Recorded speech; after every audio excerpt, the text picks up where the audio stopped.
Hello friends, welcome to A Doctor's Crafty Life. Thank you for tuning into my channel. Here I share everything crafting, from sewing, shoemaking, knitting, to gardening. I am a physician, an emergency room pediatrician. On my free time when I'm not working or in the emergency room, I do spend time crafting and distressing. So today I would like to share with you my summer sandals collection I've been making since I started making shoes. I started making my own shoes, I think March 2021, about 6 months ago, and I've loved it ever since. It's probably one of my favorite crafts. And to date, I've made about 10 pairs of sandals for myself and 2 pairs for my kids. So I'll be sharing with you today my Memade or /DIY sandals. So I will start with what I'm wearing. Well, I know today's about shoemaking, but the dress I'm wearing is a Barton dress hack from Peppermint magazine by LB Textiles, and it's a hack. So these sleeves I added. It's a 2-tier dress, so it has garters. I shortened mine. It's supposed to be a maxi dress, but I shortened mine. It has pockets, so I love it because it's midi length and I can just put my hands in my pocket. On top of that, it's made sleeveless, and so I have this sleeve hack. Now this sleeve hack, I'll say, is by error. I was going to make a balloon sleeve here, gathered sleeve, and I made it too short, so you only fit half of it. So I decided to just make 2 of it, one in the front and then cross it over, and one in the back, and I love it. It's like a little butterfly, but I love it. It just makes the dress a lot more girly. The necklace I'm wearing is from my daughter. I can come forward a little bit so you can see it. She loves to make necklaces and bands, and so she made me this necklace, which I love it, and I wear it with a lot of my stuff. The hat is a Vogue pattern. I'll put the link in the on the screen. Not the link, I'll put the pattern on the screen for you. It's a Vogue pattern that I used to make a few hats, and I found that I was making too many changes, so I switched to another pattern called Sorrento Bucket Hat by LB Textiles, and I love that one. I don't have to make much changes to it. But bucket hat fashion was introduced to me by my kids, and I have taken off with it more than they do. I know this one looks a little bit like a cowboy hat, but I love it. If you look at it, it makes gathers more than it should, but I still love it, and I wear it in a lot of stuff.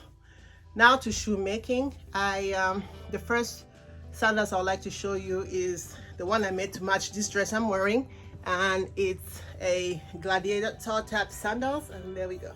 I'm gonna put the camera down a little so you can see me wearing it right there. So it's a Gladiator type sandals, which I love. It kind of comes up, the ties come up here, and it's very comfortable. To make this, I used a pair of shoes I wasn't wearing anymore, and I literally took off the top, and I kept the heels and the bottom part, and then I switched it out to this great shoes that I love and I wear all the time. Now this is what the sandals looks like. So it has this really long suede straps and leather, very soft leather lining that I used.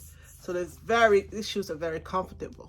I kept the front of the old pair of shoes, and then I just covered the insole part, and I lined it with this nice baby teal, like blue or aquamarine, something like that, and it's very comfortable.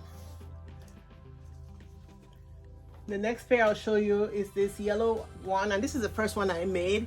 Right now the insole still needs to be covered because I used a cow skin insole that was very slippery, so I took it off, and I still have to cover the insole. So this I made for inspiration from Instagram. I saw this pair of shoes on Instagram that I loved, and I just pretty much copied the pattern.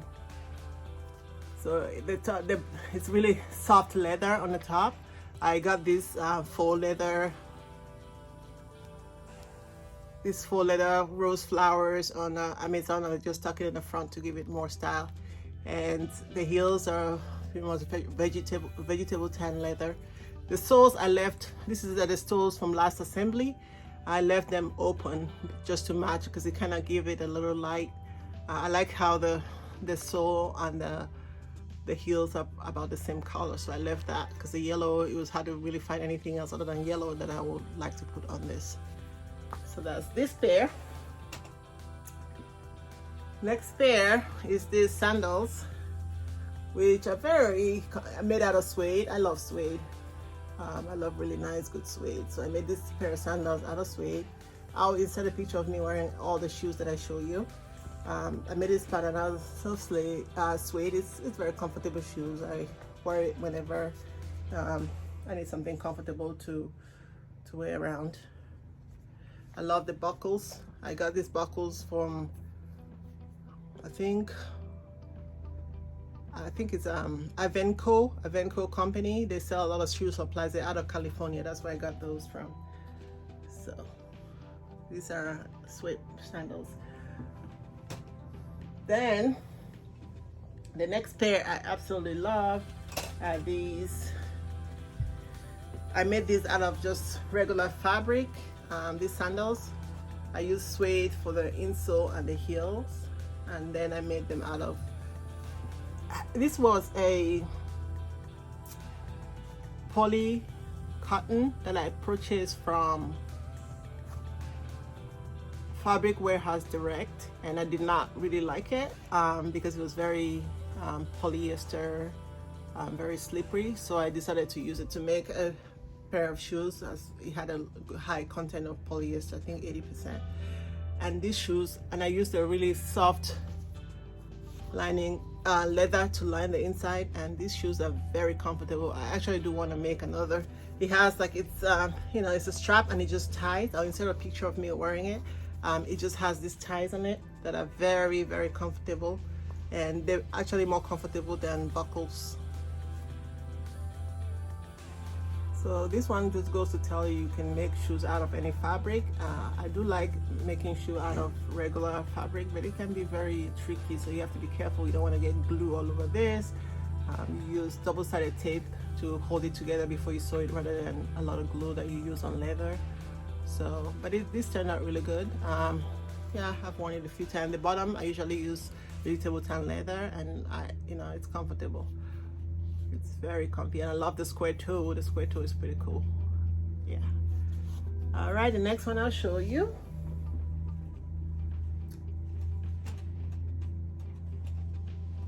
The next one is this purple sandals. I wanted to make another pair of just simple sandals. I love crossback sandals. They just kind of look a lot girly when you wear them.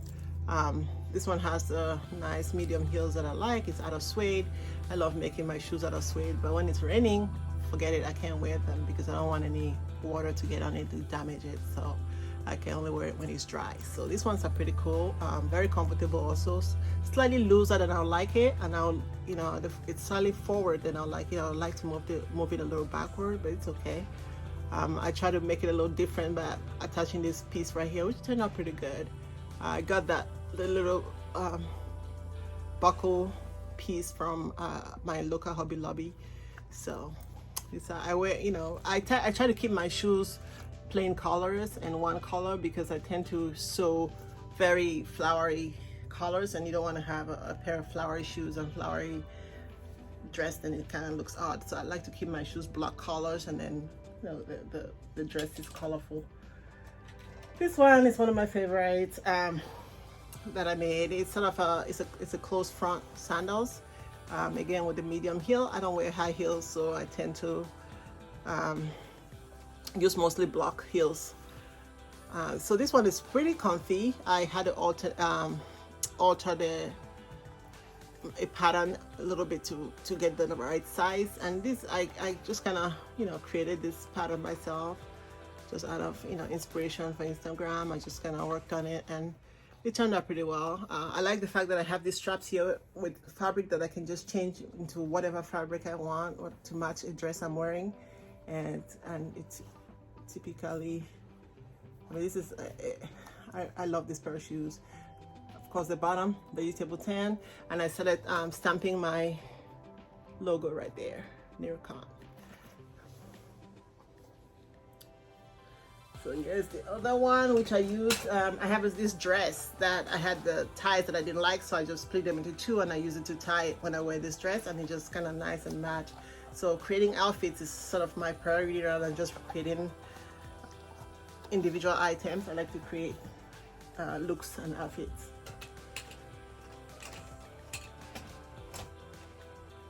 Next is also, I like the color red, so I tend to make a lot of red stuff. This one is this it's a cover back and front sandals. I was trying to figure out how to do cover back sandals, which I think is probably harder than doing all cover shoes, because you have to make sure that this area here stays in place and doesn't flare out on each side. So I had to use sort of a stiffener on the inside, mold it first and then put it in there. So I didn't find that was easy for me, at least. I love these sandals. They're very comfortable, fit very well. I made a pair for myself and my daughter, so this is a pair I made for myself.